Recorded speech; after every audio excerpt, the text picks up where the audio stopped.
আসসালামু আলাইকুম রহমতুল্লাহি অবরাকাতু। খাদিজা বিনতে খুয়াইলিদ ছিলেন তৎকালীন আরবের একজন সম্ভ্রান্ত ব্যবসায়ী মহিলা। তিনি লোকজনকে নির্দিষ্ট বেতনে এবং লাভাংশের ভিত্তিতে ব্যবসায়ী নিয়োগ করতেন। ব্যবসায়ী গোত্র হিসাবে কুরাইশদের ডাক নাম ছিল।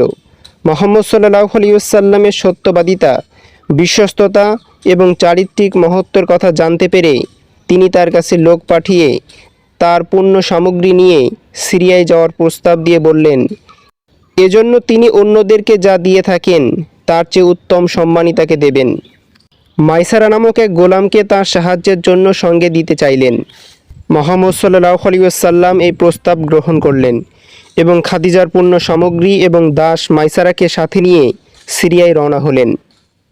সিরিয়ায় পৌঁছে তিনি জৈনিক খ্রিস্টান ধর্মযাজকের গির্জার নিকটবর্তী এক গাছের নিচে বিশ্রাম করলেন।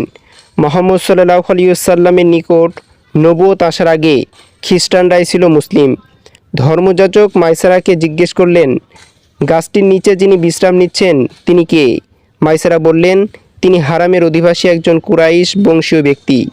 ধর্মযাজক বললেন, তিনি শেষ নবী ছাড়া অন্য কেউ নন। মুহাম্মদ সাল্লাল্লাহু আলাইহি ওয়াসাল্লাম তার আনিত পণ্য বিক্রি করে দিলেন এবং নতুন কিছু জিনিস ক্রয় করলেন। অতঃপর তিনি মক্কা অভিমুখে রওনা হলেন। পথে যেখানে দুপুর হয় এবং প্রচণ্ড রোদ ওঠে, মাইসারা দেখতে পায় যে একটি ছায়া তাদেরকে রৌদ্র থেকে রক্ষা করেছে। মক্কায় পৌঁছে মুহাম্মদ সাল্লাল্লাহু আলাইহি ওয়াসাল্লাম খাদিজাকে তার পণ্য দ্রব্য এবং অর্থ বুঝিয়ে দিলেন। প্রায় দ্বিগুণ লাভ হলো খাদিজার। খাদিজা এত লাভ দেখে অবাক হলেন। মাইসারা খাদিজাকে যাজকের বক্তব্য এবং মুহাম্মদ সাল্লাল্লাহু আলাইহি ওয়াসাল্লামকে ছায়াদানের বিষয় অব্যাহত করলেন। খাদিজা ছিলেন দৃঢ় ব্যক্তিত্ব সম্পন্ন, বুদ্ধিমতী এবং সম্ভ্রান্ত মহিলা। মুহাম্মদ সাল্লাল্লাহু আলাইহি ওয়াসাল্লাম সম্পর্কে এইসব শুনে মনে মনে তাকে পছন্দ করে ফেললেন। এর আগে বড় বড় সর্দার এবং নেতৃস্থানীয় লোক বিবি খাদিজাকে বিয়ের প্রস্তাব দিয়েছিলেন, কিন্তু কোনো প্রস্তাবেই তিনি গ্রহণ করেননি। মনের গোপন ইচ্ছার কথা খাদিজা রাদিয়াল্লাহু তাআলা আনহা তার বান্ধবী নাফিসার কাছে ব্যক্ত করলেন। নাফিসা গিয়ে মুহাম্মদ সাল্লাল্লাহু আলাইহি ওয়াসাল্লামের সাথে কথা বললেন। মুহাম্মদ সাল্লাল্লাহু আলাইহি ওয়াসাল্লাম তার চাচাদের সাথে পরামর্শ করলেন। তার চাচারা এই প্রস্তাব সানন্দে গ্রহণ করলেন। চাচা হামজা রাদিয়াল্লাহু তাআলা আনহু খাদিজা রাদিয়াল্লাহু তাআলা আনহার পিতা খুয়াইলিদ ইবনে আসাদের সাথে আলোচনা করলেন এবং আনুষ্ঠানিকভাবে বিয়ের পয়গাম পাঠালেন। এরপর 20টি উট মোহরানা ধার্য হয়ে বিয়ে সম্পন্ন হলো। এই বিয়েতে বনু হাশেম এবং মুজার গোত্রের নেতৃস্থানীয় ব্যক্তিরা উপস্থিত ছিলেন। সিরিয়া থেকে বাণিজ্যিক সফর শেষ করে ফিরে আসার 2 মাস পর এই বিয়ে অনুষ্ঠিত হয়। মুহাম্মদ সাল্লাল্লাহু আলাইহি ওয়াসাল্লামের সাথে খাদিজা রাদিয়াল্লাহু তাআলা আনহার বিয়ের সময় বয়স কত ছিল তা নিয়ে 2টি মত রয়েছে। একটি মতামত হচ্ছে মাশহুর মানে প্রসিদ্ধ, আর সেটা হলো 40 বছর। অন্যটি অপ্রসিদ্ধ তবে অধিকতর সঠিক, আর সেটা হলো 27 থেকে 28 বছর। ইসলামের প্রথম গবেষণাভিত্তিক ইতিহাসবিদ ইবনে ইসহাকের মতে মুহাম্মদ সাল্লাল্লাহু আলাইহি ওয়াসাল্লামের সাথে বিয়ের সময় তার বয়স ছিল 27 থেকে 28 বছর। খাদিজা রাদিয়াল্লাহু তাআলা আনহা মুহাম্মদ সাল্লাল্লাহু আলাইহি ওয়াসাল্লামের প্রথম স্ত্রী।